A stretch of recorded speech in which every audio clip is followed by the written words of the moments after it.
começou naquela quinta-feira, 11 de dezembro de 1952.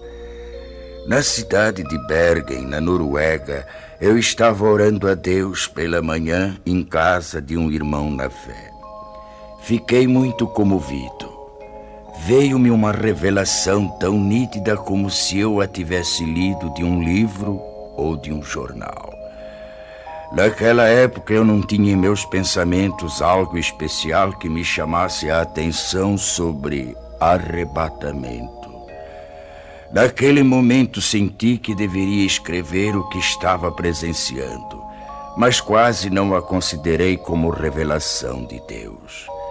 Pensava tratar-se de um fruto de minha própria imaginação. Procurei esquecer escapando aqueles pensamentos, mas faltou-me tranquilidade. E para resolver o dilema, orei a Deus. Senhor, não posso me lembrar de tudo, mas se for de tua vontade, revela-me novamente e eu publicarei esse acontecimento.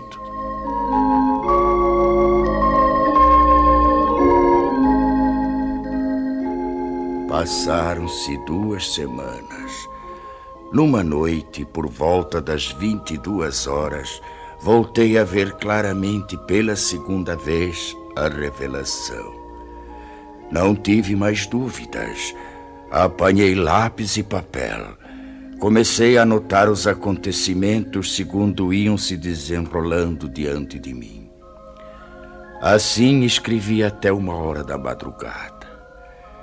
Estava já cansado e não suportando mais por causa dos meus 79 anos de idade.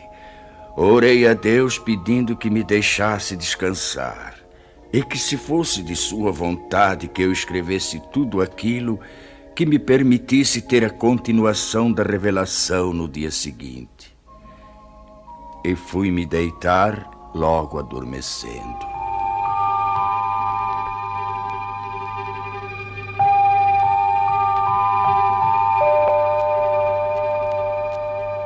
Por uma noite, depois de uma semana, como nas vezes anteriores, veio a mim o restante da revelação, começando exatamente onde havia sido interrompida.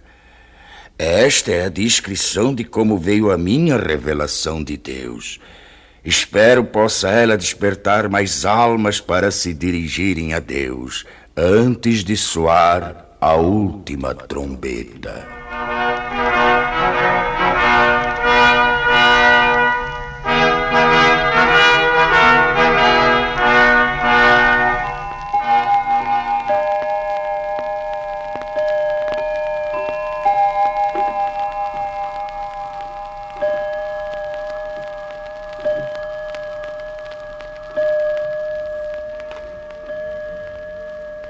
Nove horas da manhã. A esposa de André, sozinha em sua casa, escuta um programa radiofônico especial para crianças. Ela aprecia tais programas, pois sempre falam sobre a palavra de Deus. Ela fica contente em saber que muitas crianças podem ouvir a palavra do Senhor, e conforme pensava ela, isso era mesmo muito bom, desde que fosse tomado cuidado de não fanatizar as crianças. 5 minutos depois, o programa é cortado bruscamente para uma notícia de última hora. Interrompemos as nossas transmissões para informar que recebemos de Oslo, nossa capital, notícias urgentes de que a cidade se encontra em pânico. E atenção para mais este informe. Oslo, urgente. Informa-se da central de polícia que algo misterioso aconteceu. Não se pode calcular o número de pessoas, tanto menores como de adultos, que desapareceram de repente sem deixar o mínimo vestígio para as autoridades. A nossa polícia não está podendo explicar o porquê desse acontecimento, nem sobre os desaparecidos. Trata-se de um número incalculável e solicita que em cada família, onde se note a falta de alguém, seja feita notificação urgente ao posto policial mais próximo, dando minúcias e circunstâncias ligadas ao desaparecimento para se facilitar o trabalho das autoridades, a fim de que possam desvendar este mistério. Mais este informe ainda. Oslo, urgentíssimo. À medida que passam os minutos, surgem novas notícias, cada uma mais extraordinária do que as outras. Da praça central desta cidade, muitos comerciantes, em meio aos seus afazeres, servindo a freguesia, desapareceram.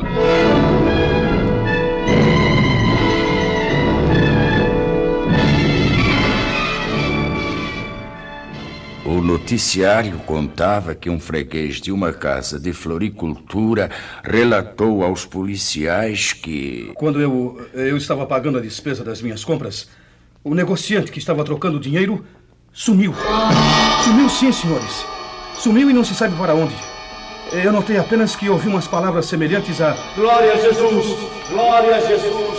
Glória a Jesus! Então eu não vi mais o negociante. Eu cheguei a esfregar os olhos. Aquilo era inacreditável. Tudo então parecia só uma leve neblina. Mas eu não tinha mais nada para ver.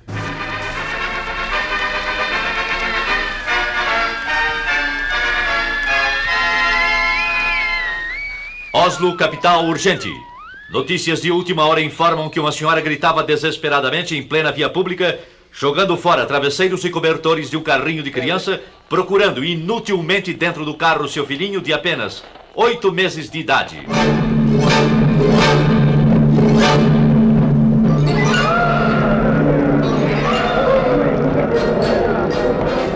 Meu filho! Oh, meu filhinho! Onde está ele? Socorro! Ajudem-me! Alguém roubou meu filho! Ele estava há pouco deitadinho dentro do carro e já não está mais! Socorro! Meu filhinho desapareceu! Onde está a polícia? A polícia, entretanto, estava lá. Para quê? Que poderia fazer? Não é este o primeiro caso, senhoras e senhores ouvintes. De todos os lados surgem pessoas clamando pela ação policial, solicitando auxílio nas buscas de gente desaparecida. São pessoas que chegam chorando e gemendo. Um negociante, há poucos instantes, abandonou sua loja e, correndo rua abaixo a plenos pulmões, alarmava. Socorro! Socorro! Eu não sei como, mas 2 empregados de minha loja acabam de desaparecer!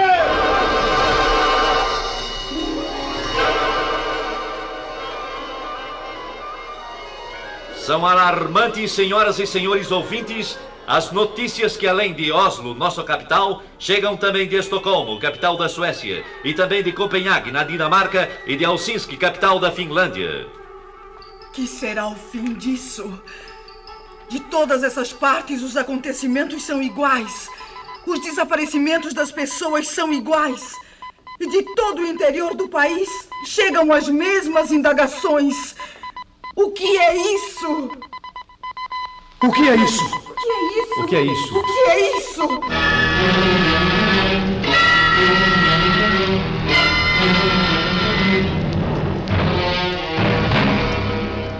A esposa do Sr. André, impressionada com tais acontecimentos, pergunta-se, temerosa e aflita: Que há de ser isto que está acontecendo? Oh, Senhor Deus, ajuda-me a compreender. Resoluta, vai à porta da rua de sua casa. Olha preocupada para fora. Tudo na vizinhança sempre foi calmo. Nem bem chegou ali, e então... Ruth! Ruth! O que se passa? Mas aquela é a senhora Hallam. E vem vindo desesperada chamar pela Ruth. A senhora não viu alguma pessoa desconhecida passar por aqui? Não vi. Por quê? Eu estou tão desesperada. O que aconteceu? Alguém roubou Ruth, minha filhinha. A minha querida Rutinha. Mas onde é que ela estava, senhora? Não a encontro mais. E há poucos momentos ela estava sentada na escada enquanto eu cuidava do jardim.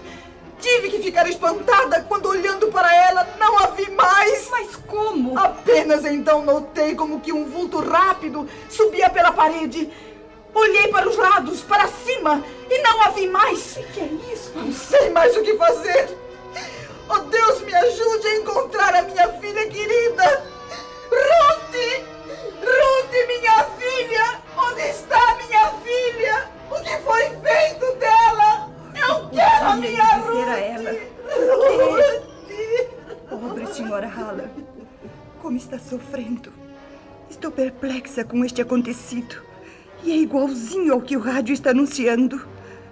Hã? Mas que é aquilo? É o meu marido, sim. É o André, e vem vindo apressado como que de volta para casa. O que aconteceu, André? Você chegando em casa a esta hora, tão cedo. São apenas 9:30 da manhã. Oh, minha querida esposa, eu nem sei como lhe explicar. O que foi que houve? Algo muito estranho está acontecendo. Muito estranho. É, lá na oficina a confusão é geral. Por quê? Ninguém entende mais nada. De um momento para o outro, alguns colegas desapareceram. O quê? Como se tivesse combinado, entende? Desapareceram sem nenhum aviso. As máquinas estão paradas. O que é isto, meu Deus? Como é que pode, André? Nós pensamos primeiramente em tratar-se de algum desastre. E então começamos a procurar pelos colegas. E nada? Não encontramos nem vestígios deles. Absolutamente nada, André. Absolutamente. E enquanto estávamos a nos entreolhar uns para os outros, ficamos espantados. Hein? Com o que, André? Um dos colegas nossos começou a gritar e a chorar. Era justamente aquele companheiro que sempre dizia ser crente em Jesus e ia constantemente à igreja. O que é que ele dizia? Falava desta maneira. Agora sim. Agora foi. Já não há mais jeito. Ah, como é triste. O que farei agora? Foi Jesus. Sim, foi ele que veio buscar o seu povo e eu fui exilado. Que farei? E então caía num pranto desesperado. E você, André? Eu lhe disse para que se calasse. Que não falasse tolices. Mas qual? Ele continuou a gritar e eram horríveis os seus gritos. É inacreditável. Enquanto ele continuava a gritar, tivemos a nossa atenção voltada para os outros que ficaram nas mesmas condições. E exatamente por esse motivo, nós deixamos o serviço e agora estamos aguardando notícias. O rádio continua a informar sobre esses desaparecimentos inexplicáveis.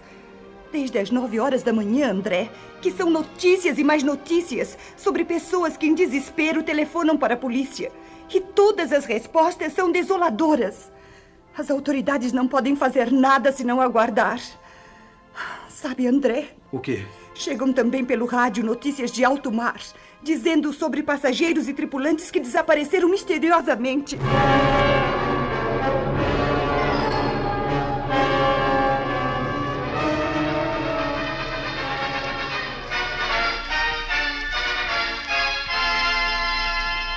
Notícias de última hora. Da maternidade desapareceram todas as crianças recém-nascidas. As mães destas crianças gemem de dor e tristeza e espanto. Médicos, enfermeiras, assistentes estão perplexos, inclusive pelo motivo de estarem faltando também alguns de seus colegas. Acertem seus relógios, exatamente 11 horas da manhã. Notícias de Londres anunciam que desde as 9 horas da manhã, os comunicados recebidos de toda a Inglaterra dão conta do inexplicável desaparecimento de pessoas de toda classe social e idade, da mesma maneira, sem explicação alguma. Sabe-se em todo esse mistério que diversos pastores e sacerdotes chamaram os membros de suas igrejas e notaram que os que desapareceram eram justamente os mais piedosos e obedientes a Deus, os mais fiéis nas suas orações, os que dificilmente faltavam aos cultos. Um dos pastores, entre os mais conhecidos de grande igreja, expediu um comunicado convocando todos os seus auxiliares para uma reunião que deverá ser realizada ainda nesta noite. Já são passadas mais de 3h30 desde a primeira notícia deste estranho acontecimento mundial. Dos lugares mais distantes chegam as mesmas notícias. A que mais chamou atenção é a que veio lá da Coreia. Também da Coreia? E qual é? Lá se calcula centenas de milhares de desaparecidos. E entre eles, muitos militares das Forças Unidas.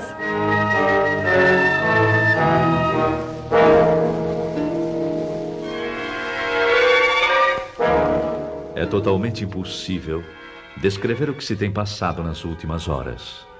A angústia toma conta de todos. As ruas estão agora com movimento desusado.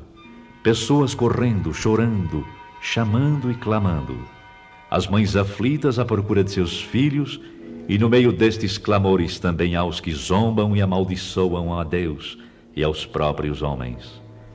Um senhor correndo com os punhos levantados gritava: Cuidado, gente! Cuidado! Ele vem nos pegar um por um! Com certeza perdeu o juízo! Uma senhora de idade, parada, com as mãos postas, olhando para o alto, clamava: Oh, não, não! Nós não estávamos prontos para subir com ele. E ele veio e eu não subi. Agora terei de ficar. Daqui para frente ninguém mais será levado. Ó Senhor Jesus, ó Jesus, ajudai-nos. Eu sei, bem sei, não adianta mais. E eu que sempre fui religiosa durante toda a minha vida, mas que nunca pensei que ele viesse assim tão depressa. Oh, eu devia ter cuidado mais de minha vida espiritual. Eu devia ter cuidado mais de minha vida espiritual.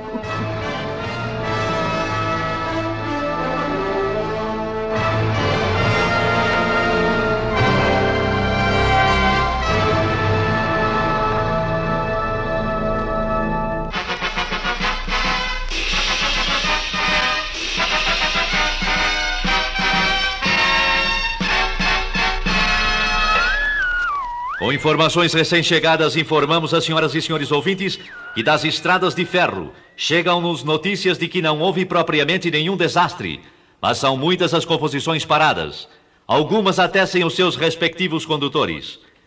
Todas as buscas feitas têm resultado em vão. Há também passageiros que desapareceram. É o mesmo nas estradas de rodagem. Alguns jornais da tarde não entraram em circulação. Perturbação e nervosismo têm dificultado os trabalhos das autoridades, que se esforçam para a complementação de um relatório exato do número de desaparecidos. Cientistas reunidos e meteorologistas trabalham sem repouso, procurando elucidar o mistério, segundo seus conhecimentos e experiências. Voltaremos a qualquer instante com a edição extraordinária que se fizer necessária.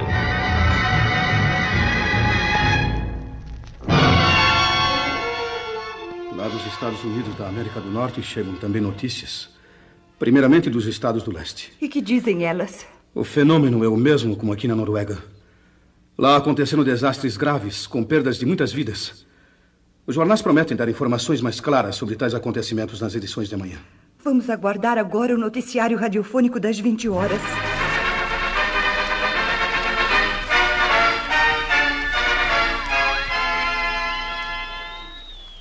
Nossa emissão pode informar agora que a catástrofe se manifestou exatamente na mesma hora em todo o mundo.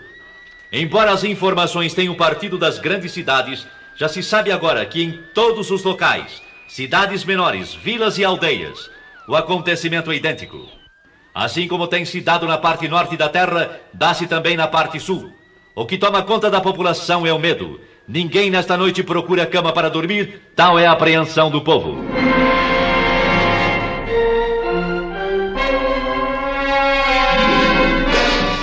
São histéricas as discussões nas ruas por causa de parentes e amigos desaparecidos. Eu sei, eu bem sei. Entre a confusão, suscita-se no meio do povo que tais acontecimentos devem ter qualquer relação com os crentes ou com os evangélicos. Ou ainda, como costumo dizer, com os religiosos. Se é assim, como é que se explica agora? Cada pessoa que possuía parentes evangélicos, justamente aqueles que eram os mais fanáticos ou mais fervorosos, são os que desapareceram. Um senhor que trabalha numa cervejaria falou: eu creio que tudo isto tem qualquer coisa com os crentes. Pois conheço um senhor de nome Hans Rosen, e ele sempre esteve em meu serviço pregando a palavra de Deus. Volta e meia ele dizia que Jesus viria breve para levá-lo, juntamente com os que acreditam no poder de Deus. E agora acabo de ter notícias que ele também não se encontra mais aqui. E tais palavras foram confirmadas? Foram, exatamente. Um outro homem também falou. É verdade. Nós tínhamos como colega uma pessoa que falava a mesma coisa. E agora o seu nome também está na lista dos desaparecidos. E na tal de reunião onde você estava por acaso, alguém protestou? É claro que sim. Alguém disse em voz alta: é necessário que as autoridades proíbam agora a leitura da Bíblia em reuniões cristãs, para que assim evitemos que novamente aconteça o mesmo. E em resposta a essas palavras? Em resposta a elas, um senhor disse: não há mais perigo. Nunca mais vai acontecer coisa igual. Esses crentes que nós chamávamos fanáticos tinham razão. Eles nos falaram de Cristo e esperavam a volta de Jesus para buscá-los. Ai de nós, meu povo, que não demos atenção para eles. Com eles estaríamos melhor do que sermos obrigados a ficar nesse caos que já começou. E que digo mais, vai ser pior. Palavras essas que me causam profunda comoção, acredite. Um outro cidadão protestou com veemência dizendo: Você está acreditando naquelas bobagens? Por que então não fez companhia a eles quando eles sumiram? E o senhor? Que respondeu? Calmo e seguro respondeu. Sim, se eu tivesse obedecido aos ensinamentos que eles davam a respeito de Jesus, eu não estaria agora aqui. Mas é tarde. Agora é tarde. Acabando de dizer isso, retirou-se pesaroso enquanto um sujeito do grupo gritava: você e todos que pensaram assim só merecem uma coisa: a forca! Fora com essa bobagem de cristianismo!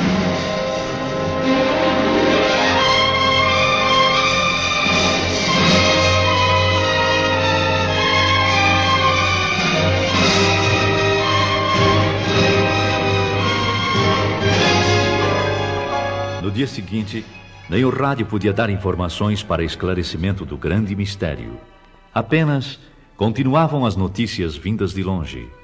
Dos campos, missionários falavam tais notícias do desaparecimento em massa. Poucos membros de igrejas foram os que ficaram. Naquela noite marcada para a reunião dos pastores e pregadores, a presença era boa, mas o número dos que faltavam era considerável.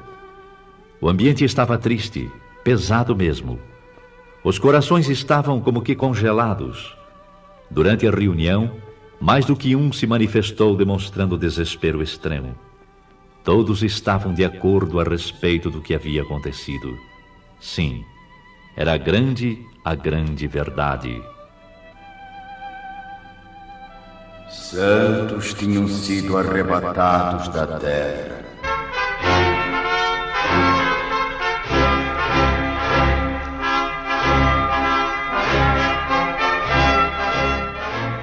A noiva de Cristo foi levada ao céu.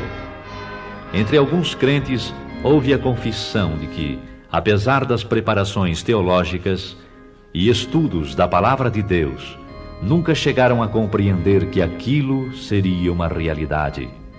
A verdade é que estavam completamente estranhos ao novo nascimento e longe da adoção de filhos. Um dos mais novos falou: eu nunca aprendi assim. Os professores nunca nos falaram que ia ser como se deu estes dias. Houve nesse momento certas tendências para discussão. Porém, os ânimos estavam abalados demais para que saísse algo aproveitável. E um jornalista presente escreveu: a conclusão dos crentes que ficaram é a seguinte: o que se passou nestes dias, sem dúvida, foi o que está predito na Bíblia Sagrada, ou como está escrito sobre a assunção da noiva, ou que Jesus levou os seus. Isto é tudo que podemos informar no momento. Este comunicado, porém, não foi publicado. As autoridades acharam que tudo aquilo era produto da mente nervosa dos evangélicos e seus ministros. Foi ainda qualificado de fantasia, sem ter nada de realidade. Depois de um acontecimento de envergadura, qualquer pronunciamento de esclarecimento só poderia ser dado pelo governo. E se for provado que tem relação com a religião cristã, o primeiro passo deve ser o do fechamento das igrejas e outros lugares de pregações evangélicas, até que o caso seja devidamente esclarecido. Mas já não se trata de caso nacional, e sim de internacional. No campo religioso e nas igrejas, o ambiente geral é de tristeza. Mas no domingo todas as igrejas e templos estavam repletas. Em certas igrejas não havia pastor. E aqueles que nunca faltavam nos cultos estavam ausentes. Muitas igrejas estão com um número muito reduzido de membros. E em lugar dos crentes estavam aqueles que anteriormente haviam desprezado as mensagens. Eu vi que o povo estava ansioso para conhecer a palavra. Mas a Bíblia era como um livro selado. Um senhor procurou ler, mas disse: eu estou vendo as letras, mas não compreendo nada. E deu o livro a outra pessoa que respondeu da mesma maneira. Bastou isso para que todos os presentes começassem a chorar e a gemer.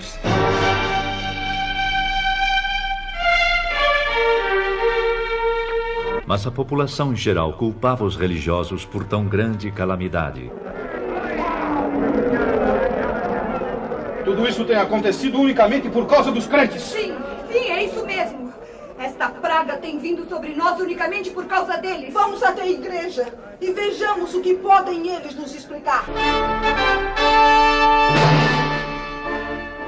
E a explicação dos que ficaram foi simples, triste e com poucas palavras. O tempo da graça terminou.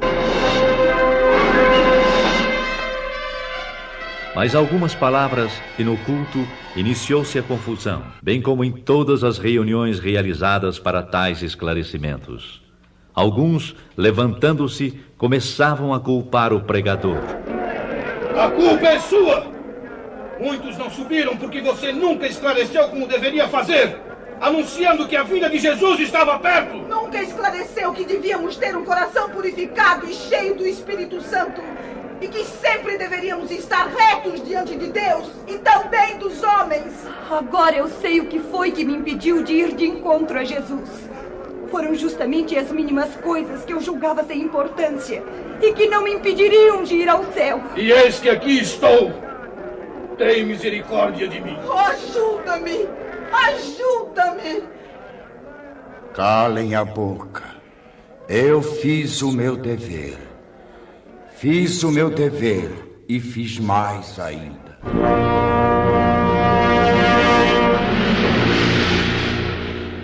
Uns gritavam de raiva e horror, outros choravam e clamavam. Era inútil. A porta estava fechada para sempre. Não adiantava bater e dizer que tinham comido na presença do Senhor, que oravam, que eram obedientes. Não havia mais oportunidade. É quase impossível descrever os dias que se seguiram. Expectativa terrível, sofrimento sem par manifestou-se em todos. E foram lembrados os convites feitos pelos pastores e o desprezo com que receberam esses convites. Muitos que eram chamados de crentes, agora compreendiam que a fé que professavam consistia apenas em palavras ocas e frases costumeiras. Alguns iam às igrejas apenas para acompanhar amigos, outros porque gostavam de cantar no coro, tocar instrumentos e outros interesses, sem possuírem o verdadeiro desejo de ouvir e obedecer a palavra de Deus. Não eram nascidos de novo, nem tinham o selo da promessa, nem adoção de filhos. Não tinham, portanto, direitos sobre a herança. Para certas pessoas, a igreja era simplesmente uma sociedade, um local para passarem as horas vagas. Mas agora estes mesmos clamaram: Senhor, abre-nos a porta.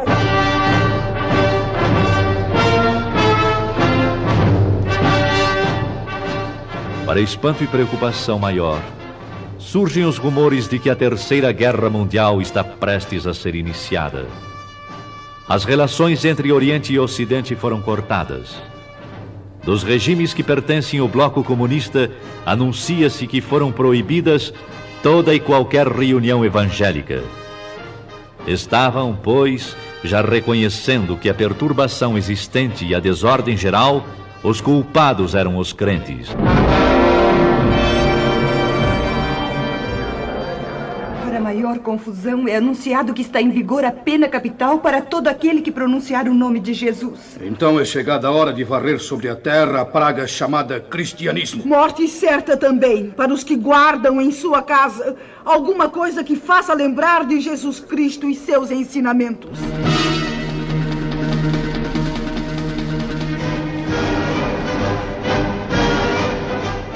Nos países democráticos, demorou um pouco para que seguissem o exemplo comunista. A maioria descrente, tanto da população como nas camadas governamentais, exigiram aquelas medidas, procurando assim garantir o povo da perturbação nesse sentido. Foi, pois, aprovado em todos os cantos da terra a mesma lei, ou seja, Morte para os chamados crentes. Bastará pronunciar o nome de Jesus para sofrer a pena capital.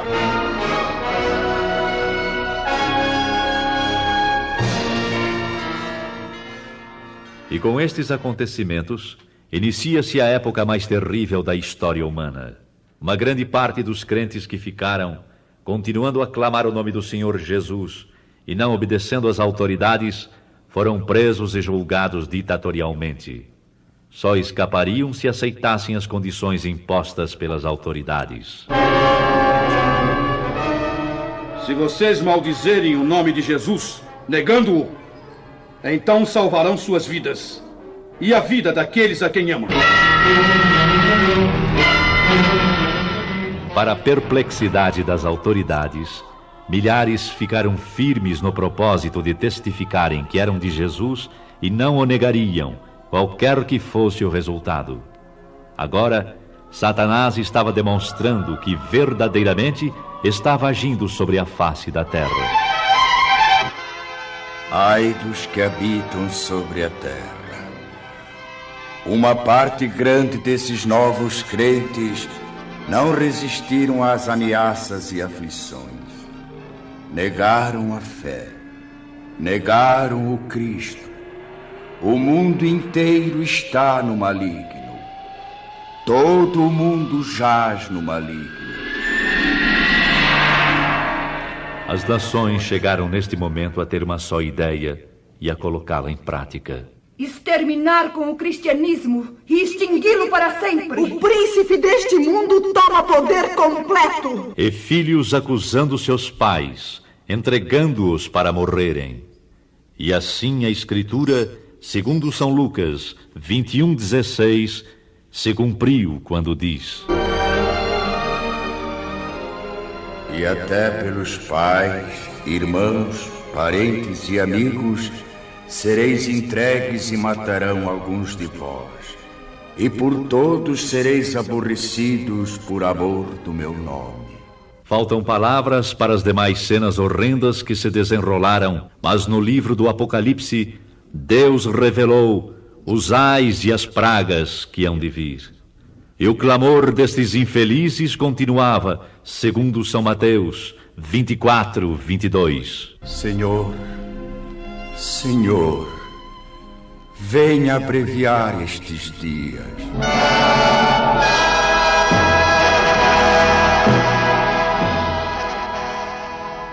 E assim termina a descrição da revelação que a mim veio quando me encontrava no dia 11 de dezembro de 1952 em Bergen, na Noruega. Ao irmão em Cristo, ao amigo, lembro: prepara-te para o encontro com Deus, para que não aconteça de seres deixado quando o Senhor vier buscar a sua igreja. A noiva hoje mesmo procura a face do Todo-Poderoso e pede, com o coração quebrantado e contrito, que a graça e a luz te sejam concedidas pelo Espírito Santo. Amigo, enquanto estamos no dia chamado hoje, há oportunidade de aceitares as grandes verdades e obedecê-las. Ainda hoje, irmão, podes ser selado junto com os que pertencem ao Senhor Jesus Cristo. Ele virá. Aguarda. Ele virá num abrir e fechar de olhos, arrebatar a sua igreja. Cuidado. Esta é a grande verdade. A última trombeta soará.